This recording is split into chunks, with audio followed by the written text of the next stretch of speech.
Karoline Leavitt pulled into Riverside Motors on a warm Tuesday afternoon in May. The sun was bright in the sky as she parked her old blue sedan in the visitor section of the lot. She stepped out of her car and looked at the shiny new vehicles, lined up in neat rows. At 32 years old, Karoline had been driving the same car since college. Now, with 2 small children at home and another on the way, she needed something bigger and safer. The car dealership was busy that day. Men in suits walked around with customers, pointing at cars and talking about special deals. Karoline smoothed down her simple floral dress and walked toward the main building. She had done her research online and knew exactly what she wanted: a mid-sized SUV with good safety ratings and enough space for 3 car seats. As she entered the showroom, cool air from the air conditioning hit her face. Karoline noticed a small group of salesmen standing near the coffee machine. They were laughing and talking loudly. One man seemed to be the center of attention. He was tall, with slicked back hair and a loud voice. This was Steve Barnes, the floor manager, though Karoline didn't know it yet. "These conservatives think they know everything," Steve was saying to his co-workers. "You should have seen this guy on TV last night. He couldn't even answer basic questions about his own policies." The other salesman nodded and laughed. None of them noticed Karoline standing nearby, looking at a silver SUV. She tried to ignore their conversation as she checked the price tag on the window. Karoline had never been very political, but she did hold traditional values. She believed in hard work, family, and treating people with respect. A young salesman finally spotted her and started walking over, but Steve held up his hand to stop him. "I'll take this one, Jimmy," he said with a smirk. The younger man nodded and stepped back. Steve straightened his tie and put on a big smile as he approached Karoline. "Welcome to Riverside Motors, ma'am. I'm Steve Barnes, floor manager. What brings you in today?" His voice was smooth and professional now. Karoline smiled politely. "I'm looking for a family SUV, something with good safety ratings and plenty of space." Steve nodded. "Well, you've come to the right place. We have several models that might work for you. How many kids do you have?" "2 boys, ages 3 and 5. And I'm expecting another in 4 months, Karoline said, resting her hand on her small baby bump. "Congratulations," Steve said, though his smile didn't reach his eyes. "Follow me, and I'll show you our most popular family models." As they walked across the showroom floor, Steve noticed the small American flag pin on Karoline's purse. He also spotted a "Support Our Troops" bumper sticker on her old sedan through the window. His smile faded slightly. "Another right-wing customer," he muttered under his breath, just loud enough for Karoline to hear. Karoline pretended not to notice as Steve showed her to a row of SUVs. He began pointing out features, but his tone had changed. There was a hint of mockery in his voice now. "This model has plenty of space for all those children you're having," he said with a slight eye roll. "It's very traditional. I'm sure your husband would approve." Karoline felt her cheeks grow warm, but she kept her composure. "Can you tell me about the safety ratings?" Steve tapped on the window. 5 stars across the board. "Though I'm sure you'd rather hear about the cup holders for all those juice boxes, right?" His comments grew more pointed as they moved from car to car. When Karoline asked about fuel efficiency, Steve laughed. "Worried about gas prices? I thought conservatives didn't care about the environment," he said with a smirk. Karoline took a deep breath. "I care about saving money, and I care about the world my children will grow up in." Steve seemed surprised by her calm response. He shrugged and moved on to the next vehicle. As they continued the tour, 2 other customers entered the showroom. They were a young couple with matching Clean Energy Now t-shirts. Karoline noticed how Steve's demeanor instantly changed when he spotted them. He called over Jimmy to help her while he rushed to greet the new customers. "I'll be right back," he said to Karoline. "Jimmy here will answer any basic questions you might have." Jimmy was much more helpful and respectful. He was young, maybe 25, with kind eyes and a genuine smile. He answered all of Karoline's questions about the different models without any political comments. "You know," Jimmy said quietly when Steve was out of earshot, "that black SUV would be perfect for your family.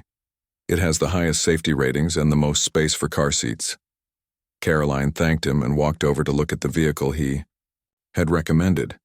It was beautiful and seemed to have everything she needed. As she was checking the price, she overheard Steve talking loudly to the young couple.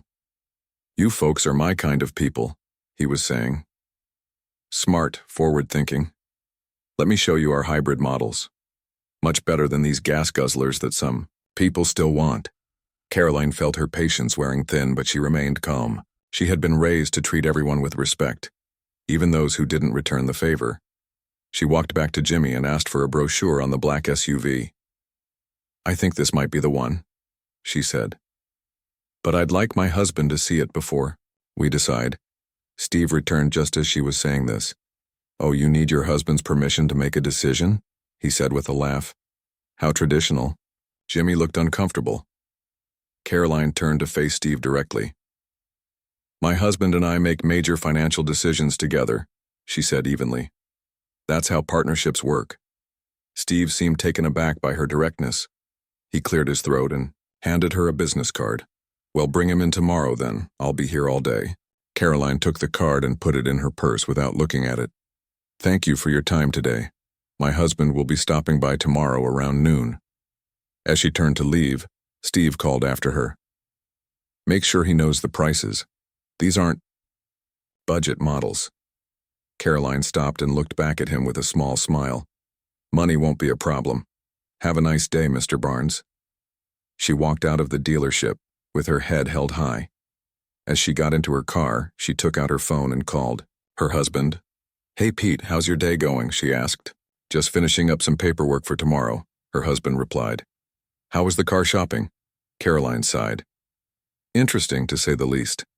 There's a floor manager there named Steve Barnes who wasn't very professional." "What happened?" Peter asked, his voice concerned. "He made some assumptions about me based on my flag pin and bumper sticker.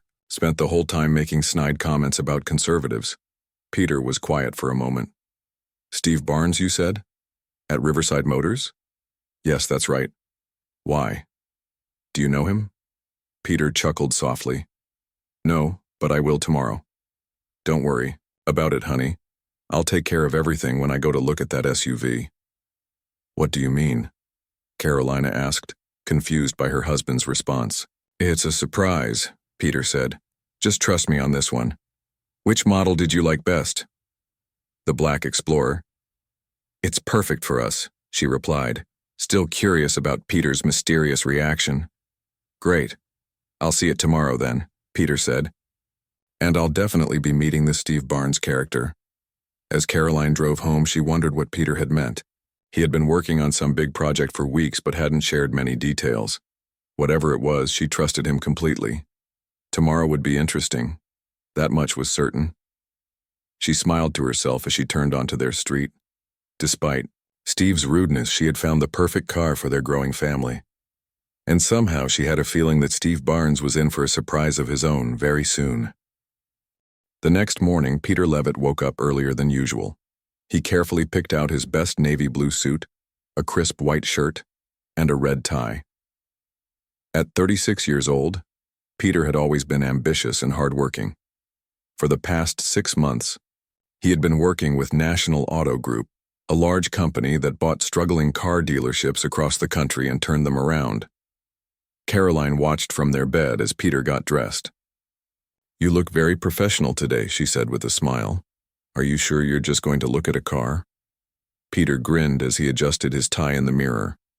"Let's just say I have some business at Riverside Motors that goes beyond buying an SUV." "What aren't you telling me?" Karoline asked, sitting up in bed. Peter sat down beside her and took her hand. "Remember that big project I've been working on? The one with all the late nights and secret phone calls?" Karoline nodded. "Well, National Auto Group has been buying several dealerships in this area. Riverside Motors is one of them. The papers were signed yesterday afternoon, and today is my first official day as the new general manager." Karoline's eyes widened. "So when I was there yesterday looking at cars, the deal wasn't completely final yet," Peter finished for her. "Only the owner, Jack Peterson, knew about it. He's retiring and selling the business. None of the staff has been told yet." So that Steve Barnes has no idea that you're his new boss? Karoline asked, a small smile forming on her lips. Peter shook his head. Not a clue. There's an all-staff meeting scheduled for 11 this morning where Jack will make the announcement. Karoline laughed softly. That explains your mysterious comments on the phone yesterday. I can't believe you kept this secret from me for so long. I couldn't say anything until the deal was final, Peter explained. But now you know why I was so interested in your experience at the dealership. I want to know exactly how my employees treat our customers. After breakfast with Karoline, and giving their 2 young sons hugs goodbye, Peter drove to Riverside Motors. He arrived at 9:30, 30 minutes before the dealership opened to customers. He parked his car in the visitor section just as Karoline had done the day before. In his briefcase, he carried all the final paperwork for the ownership transfer and his plans for improving the business. The front doors were already unlocked for staff. Peter walked in confidently, his polished shoes clicking on the tile floor. A middle-aged woman with short blonde hair sat at the reception desk. The nameplate on her desk read, Nancy Miller. Good morning, Peter said with a friendly smile. I have an appointment with Jack Peterson. Nancy looked up from her computer. Good morning, sir. May I have your name? Peter Leavitt. Nancy checked the appointment book on her desk. Yes, Mr. Peterson is expecting you. His office is down that hallway, last door on the right. Thank you, Nancy, Peter replied, noting how the woman seemed surprised that he knew her name. He didn't. Explained that he had memorized the names and positions of all 23 employees from their personnel files. As Peter walked through the showroom toward Jack's office, he saw a group of salesmen gathered near the coffee machine. One of them was speaking loudly and gesturing with his hands. Peter recognized him immediately from Karoline's description. Steve Barnes, the floor manager who had treated his wife so poorly. You should have seen this woman yesterday, Steve was saying to his colleagues. American flag pin, support our troops sticker on her car. Totally clueless about what kind of vehicle she needed. The other salesmen laughed except for one young man who looked uncomfortable. Peter guessed this might be Jimmy, the salesman who had been kind to Karoline. I gave her the full tour, Steve continued, clearly enjoying being the center of attention. Dropped some hints about her politics. You should have seen her face. She said her husband is coming in today to look at the Explorer, probably some uptight conservative in a cheap suit. Peter smiled to himself as he walked past the group without being noticed. He continued down the hallway to Jack's office and knocked on the door. Come in, called a gruff voice. Jack Peterson was a heavy-set man in his 60s with gray hair and a weathered face. He stood up from behind his desk and extended his hand. Peter, good to see you. Ready for your first day? Peter shook Jack's hand firmly. More than ready, I've been preparing for weeks. Jack gestured for Peter to sit down. The staff meeting is at 11. I'll introduce you and then hand over the reins. Most of them don't know I'm retiring, let alone that the dealership has been sold. How do you think they'll take it? Peter asked. Jack shrugged. Some will be nervous, others might see it as an opportunity. Steve Barnes might be a problem. He's been floor manager for 5 years and thinks he runs the place. Peter nodded thoughtfully. Yes, I've heard about Steve.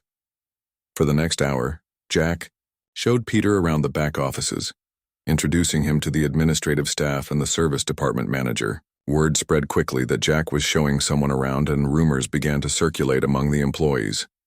At precisely 11 o'clock, all 23 employees gathered in the conference room.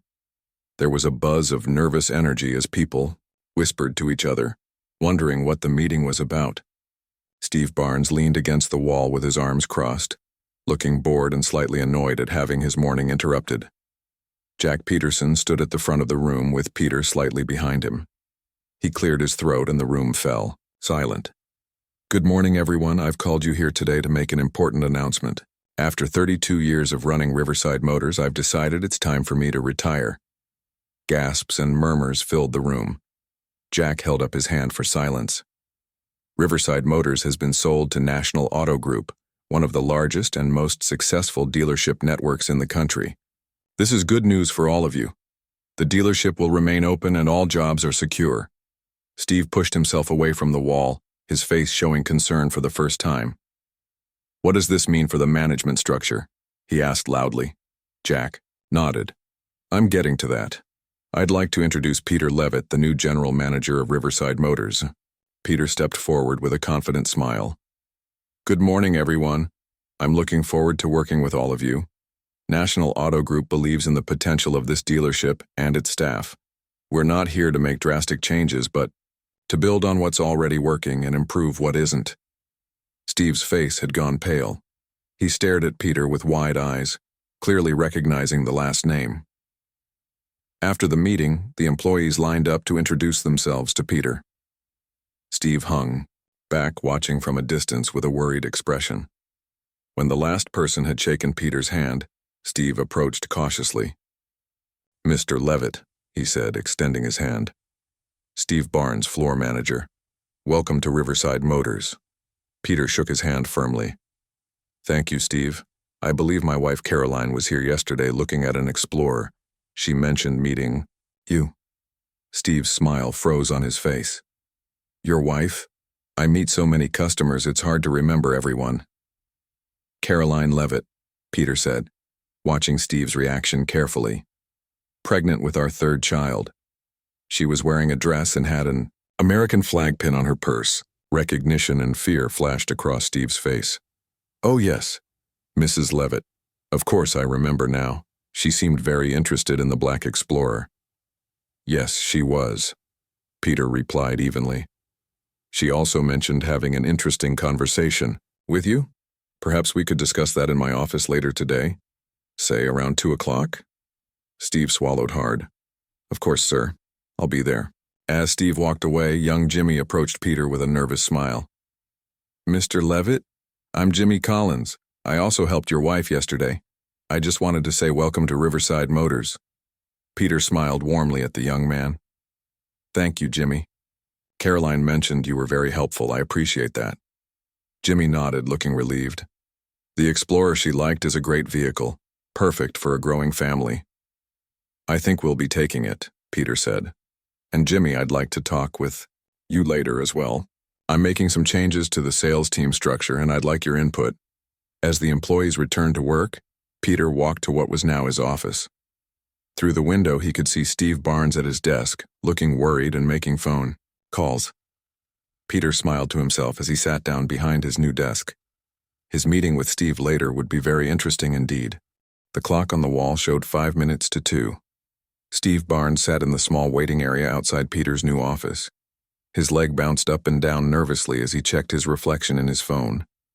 He had straightened his tie 3 times already and wiped sweat from his forehead twice.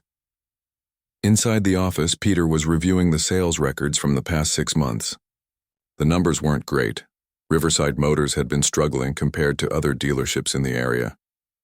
Peter noticed that while the overall sales were down, Steve Barnes still had the highest numbers on the team. He sold more cars than anyone else, but customer satisfaction scores for his sales were the lowest. At exactly 2 o'clock, Peter opened his office door. "Steve, please come in." Steve stood up quickly and forced a smile. "Thank you, Mr. Leavitt." Peter gestured to the chair across from his desk. "Have a seat." The office was large with big windows overlooking the car lot. Jack Peterson had already cleared out his personal items. The walls were bare except for the dealership license and a few car posters. Peter's briefcase sat open on the desk with folders neatly arranged inside. "So," Peter began, sitting down in his chair. "You've been the floor manager here for 5 years?" Steve nodded. "Yes, sir. And I've been the top salesman every month for the past 3 years. Peter looked down at the papers in front of him. "I see that. Your sales numbers are impressive. But I also see that your customer satisfaction scores are the lowest on the team." Steve shifted in his chair. "Well, you know how it is. Some customers are just impossible to please." "Are they?" Peter asked, raising an eyebrow. "Or could it be that some customers aren't treated with the respect they deserve?" Steve's smile faded. He knew exactly where this conversation was going. "Mr. Leavitt, about your wife's visit yesterday." Peter held up his hand. "Before we get to that, I want to be clear about something. National Auto Group has 3 core values: integrity, respect, and excellence. We believe that every customer deserves to be treated with respect, regardless of their background, beliefs, or appearance. Of course, Steve agreed quickly. I completely agree. Peter leaned forward. Do you? Because that's not what my wife experienced yesterday. Steve's face turned red. There might have been a misunderstanding. I was just trying to be friendly, maybe make some small talk. Peter took out his phone and placed it on the desk. Karoline recorded part of your conversation on her phone. She started recording after you made the comment about her being another right-wing customer. The color drained from Steve's face. She recorded our conversation? Peter nodded. She didn't plan to use it for anything. She just wanted to remember the details correctly when she told me about it. Would you like to hear it? Steve stared at the phone. That won't be necessary, Mr. Leavitt. Are you sure? Because I heard it this morning. I heard you mock my wife's flag pin. I heard you make snide comments about her bumper sticker. I heard you suggest that she couldn't make decisions without her husband's permission. Steve looked down at his hands. I was having a bad day. It was unprofessional, and I apologize. You're right. It was unprofessional, Peter agreed. But I wonder if it was just a bad day, or if this is how you regularly treat customers who you think have different political views than yours. Steve didn't answer. The silence in the room was heavy. Peter continued. I spoke with Jimmy Collins earlier.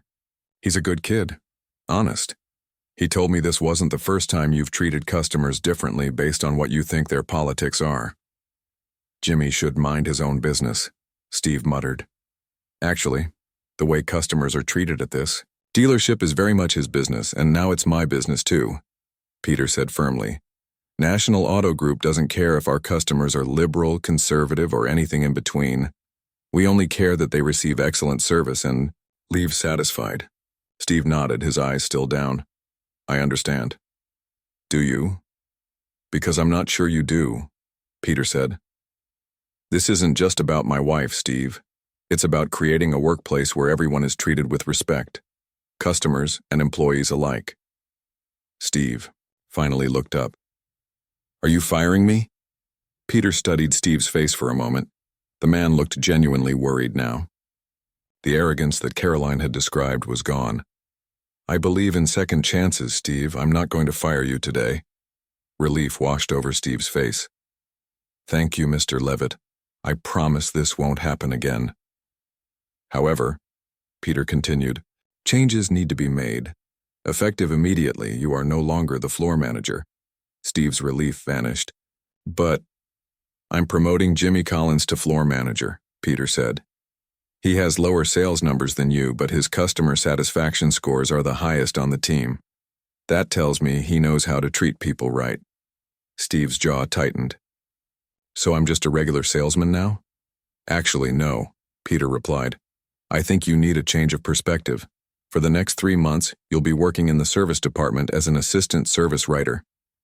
The service department? Steve repeated in disbelief. But I'm a salesman. I don't know anything about being a service writer. You'll learn, Peter said simply. You'll work directly under Bill Martinez. He's been the service manager here for 15 years. He'll teach you everything you need to know. Steve looked stunned. This is because I was rude to your wife, isn't it? You're punishing me. Peter shook his head. This isn't punishment, Steve. It's an opportunity for growth. In the service department, you'll deal with customers who are often stressed and unhappy. Their cars are broken, they're facing unexpected bills, and they're frustrated. If you can learn to treat those customers with respect and kindness, regardless of what political stickers they have on their cars, then you'll have learned something valuable. Steve was quiet for a long moment. Then he asked, And after 3 months? After 3 months, we'll reevaluate, Peter said. If Bill gives you a positive review, and if your customer satisfaction scores have improved, you can return to sales. You might even be considered for a management position again someday. But that will depend entirely on your performance and your attitude. Steve nodded slowly. I understand. Good, Peter said. You'll start in service tomorrow morning at 8. Bill is expecting you. Steve stood up to leave, then paused. Mr. Leavitt, would it be possible for me to speak with your wife? I'd like to apologize to her personally. Peter was surprised by the request. I'll ask her. If she's comfortable with it, I'll arrange it. Thank you, Steve said quietly before leaving the office. After Steve left, Peter called Jimmy Collins in. The young salesman looked nervous as he took the same seat Steve had just left. Jimmy, I want to thank you for being honest with me earlier, Peter began. It couldn't have been easy to talk about Steve's behavior. Jimmy nodded. I've been uncomfortable with it for a long time, Mr. Leavitt, but he was the floor manager and I'm just a junior salesman. Not anymore, Peter said with a smile. I'm promoting you to floor manager, effective immediately. Jimmy's eyes widened. Me? But I've only been here for 2 years. You've shown good judgment and strong character, Peter said. Your customer satisfaction scores are excellent, and your sales numbers are improving every month. I think you're ready for more responsibility. I don't know what to say, Jimmy stammered. Thank you for this opportunity. I won't let you down. No, you won't, Peter replied. Your first task as floor manager is to help me implement a new customer service training program for the entire sales team. We need to make sure that every customer feels welcome and respected at Riverside Motors, regardless of their background or beliefs. Jimmy nodded eagerly. I have some ideas about that already, sir. Good. Write them down, and we'll discuss them tomorrow, Peter said. And Jimmy, please call me Peter. After Jimmy left, Peter called Karoline to tell her about his day. So you didn't fire him? Karoline asked after hearing about Steve's new position. No, Peter replied. I think he deserves a chance to learn and grow. People can change if given the right opportunity. That's why I love you, Karoline said warmly. You're firm, but fair. He wants to apologize to you, by the way, Peter added. Would you be comfortable with that? Karoline was quiet for a moment. Yes, I think so. Everyone deserves a second chance. As Peter hung up the phone, he looked out over the dealership floor. Change wouldn't happen overnight, but it was beginning. He had a vision for Riverside Motors as a place where everyone was treated with respect and dignity. Today was just the first step in making that vision a reality. 1 month had passed since Peter Leavitt became the general manager of Riverside Motors. The dealership looked different now. The showroom was brighter with new lighting, the cars were arranged better, and there were comfortable chairs and free coffee for customers. Sales were already up 15% compared to the previous month. Steve Barnes had been working in the service department for 4 weeks. The first week had been terrible for him. He didn't know how to use the computer system. He mixed up repair orders, and he struggled to explain service costs to angry customers. Bill Martinez, the service manager, had been patient but firm with him. You need to listen more and talk less, Bill had told Steve after a particularly difficult day. These customers don't care about your opinions. They just want their cars fixed right and at a fair price. By the end of the first month, Steve was getting better. He had learned to smile more and argue less. He had learned that a kind word could calm an angry customer faster than any explanation. Most importantly, he had learned that people from all walks of life loved their cars and deserved to be treated with respect. On a busy Thursday morning, Karoline Leavitt pulled into the service area of Riverside Motors. She was driving the black Explorer that Peter had bought for their family. It was time for its first oil change. Karoline was now 7 months pregnant, and her belly was much bigger than when Steve had first met her. Steve was at the service desk when Karoline walked in. He recognized her immediately and felt his face grow warm with embarrassment. He hadn't seen her since that day in the showroom when he had mocked her. Good morning, Mrs. Leavitt, Steve said politely. How can we help you today? Karoline smiled, slightly surprised by his professional tone. Good morning, Steve. I'm here for an oil change. Peter said I should ask for you. Steve nodded and took a deep breath. Yes, he mentioned you might be coming in. I have an opening right now. We can take care of it in about 30 minutes if that works for you. That would be fine, Karoline replied. Steve filled out the service form, asking all the right questions about the vehicle. When he was done, he looked up at Karoline. Mrs. Leavitt, While your car is being serviced, I'd like to apologize for my behavior when we first met. It was unprofessional and unkind. I'm truly sorry. Karoline studied his face for a moment. His apology seemed sincere. Thank you, Steve, I appreciate that.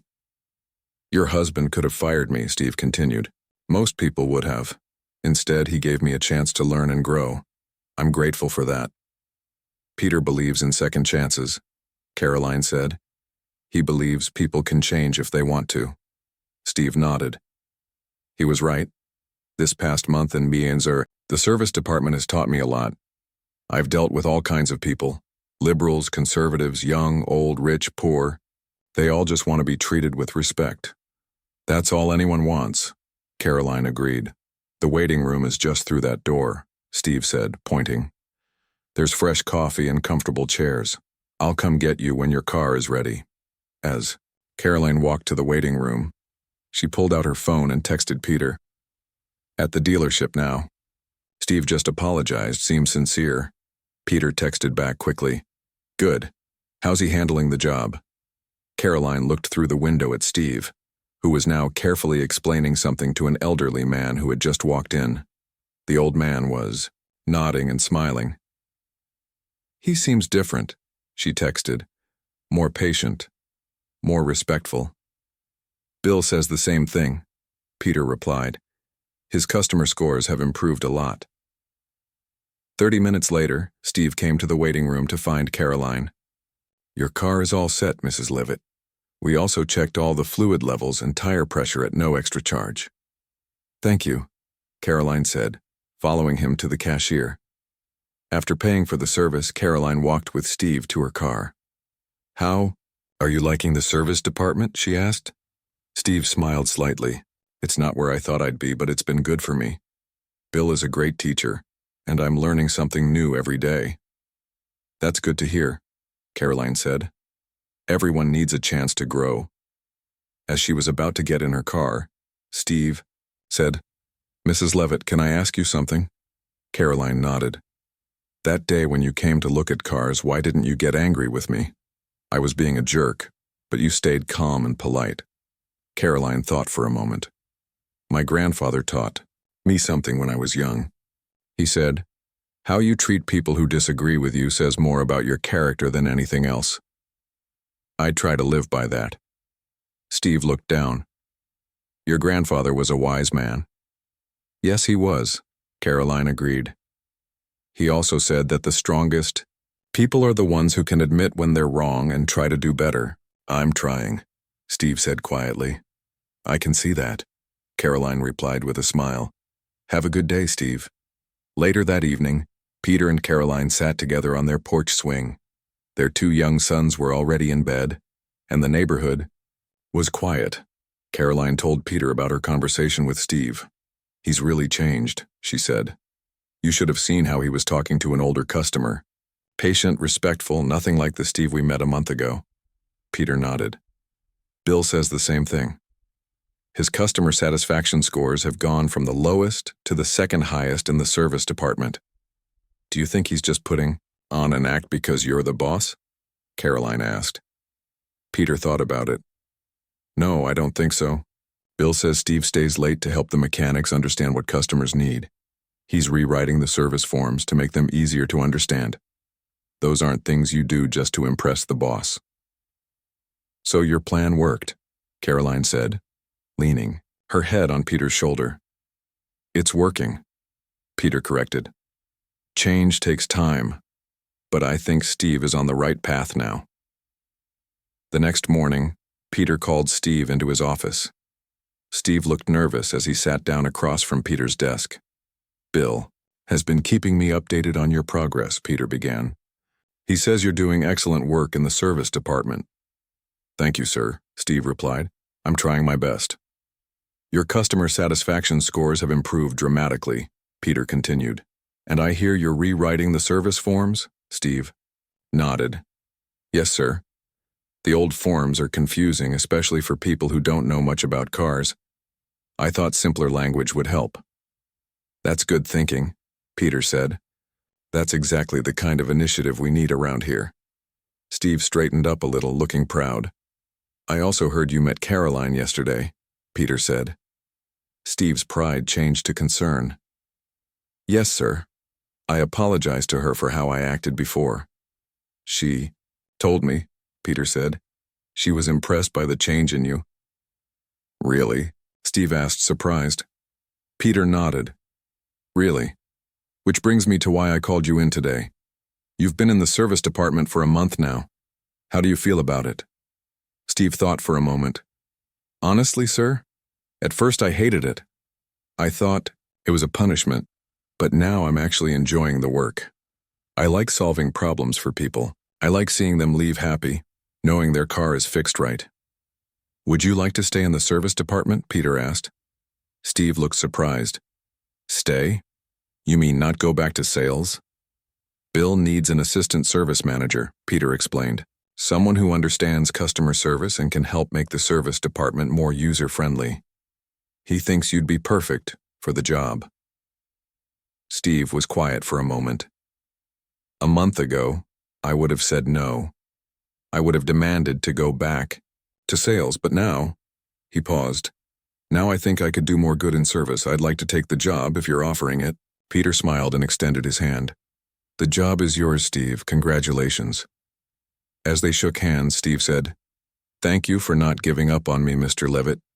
You could have fired me, but you gave me a chance instead. Everyone deserves a second chance, Peter replied. Just make the most of yours. Steve nodded. I will, sir. I promise. After Steve left the office, Peter looked out the window at the busy dealership floor. Jimmy was showing a young couple a minivan, smiling and attentive. The service area was full of cars with mechanics working efficiently. Even from his office, Peter could see that the atmosphere of the entire dealership had changed. 1 month wasn't a long time, but it was long enough to start making a difference. Riverside Motors was becoming a place where every customer was treated with respect, regardless of their background or beliefs. And that, Peter thought, was something to be proud of.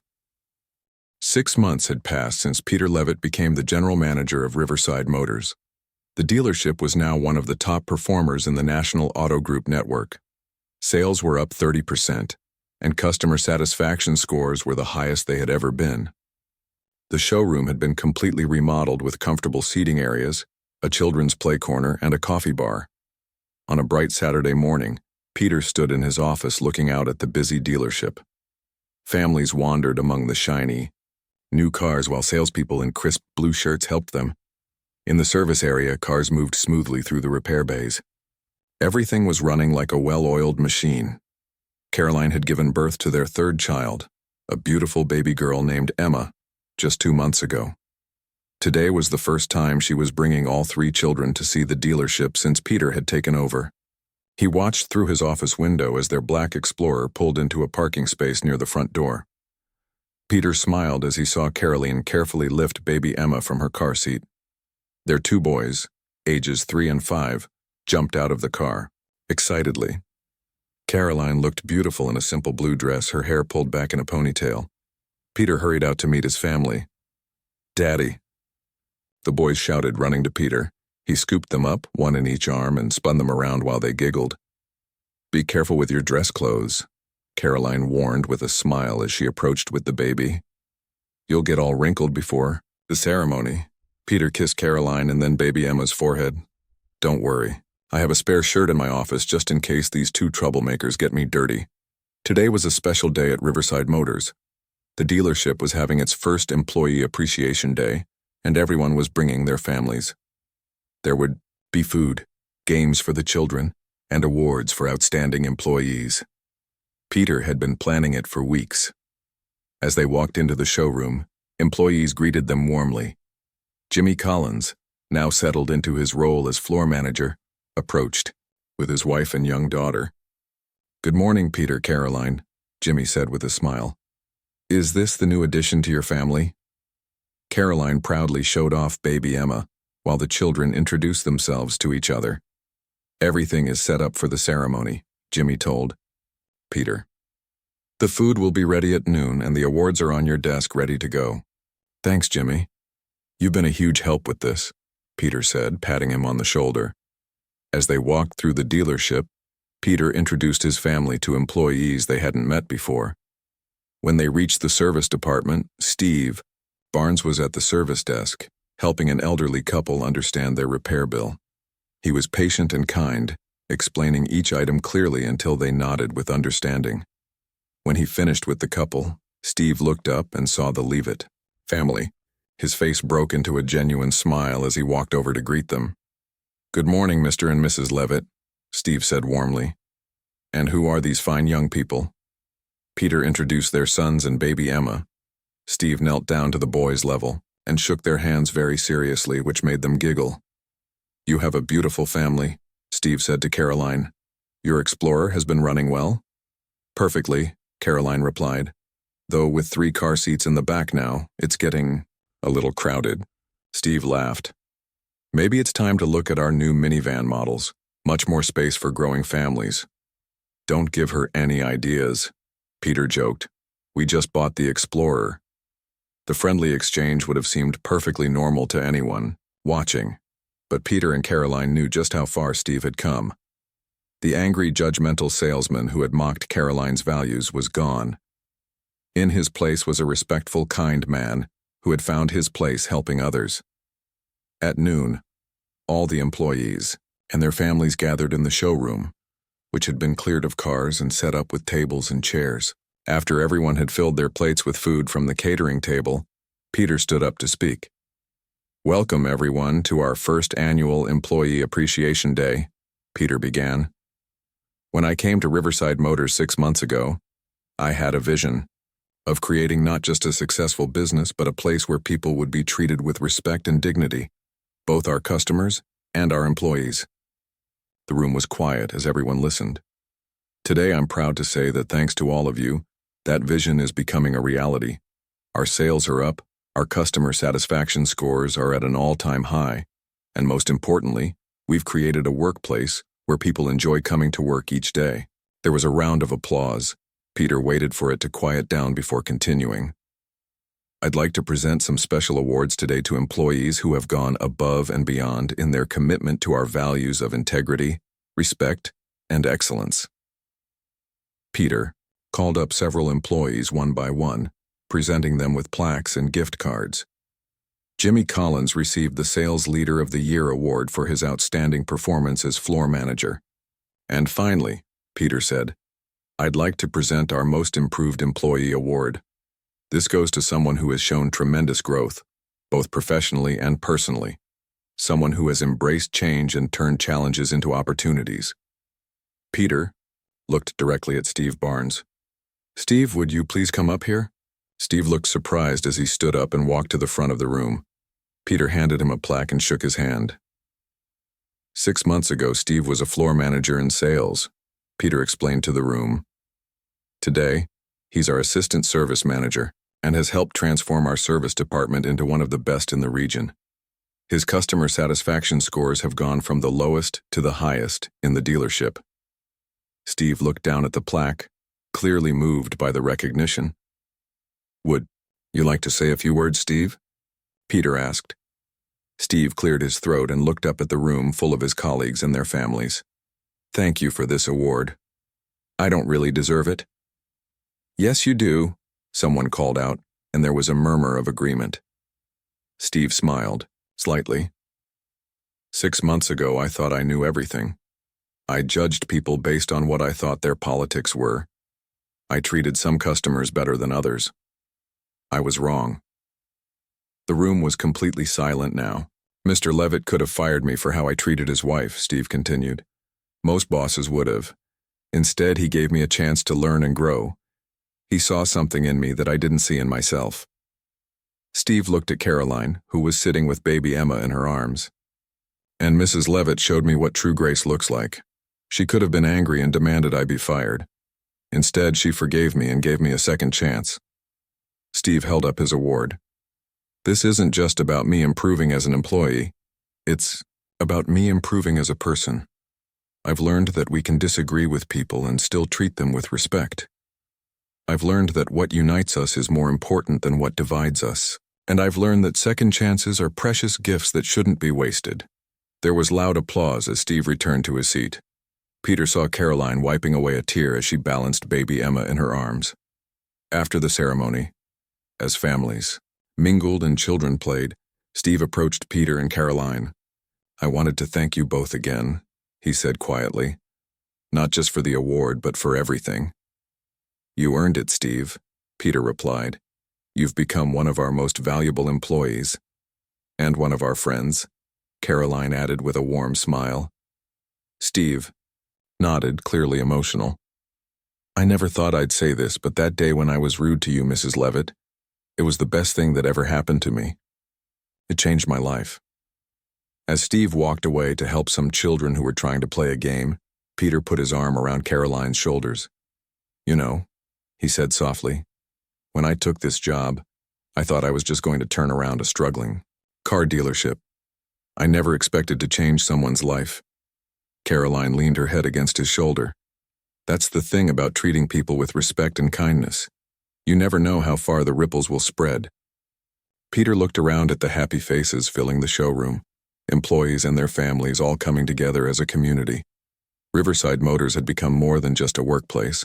It had become a place where people could grow, learn, and treat each other with dignity regardless of their differences.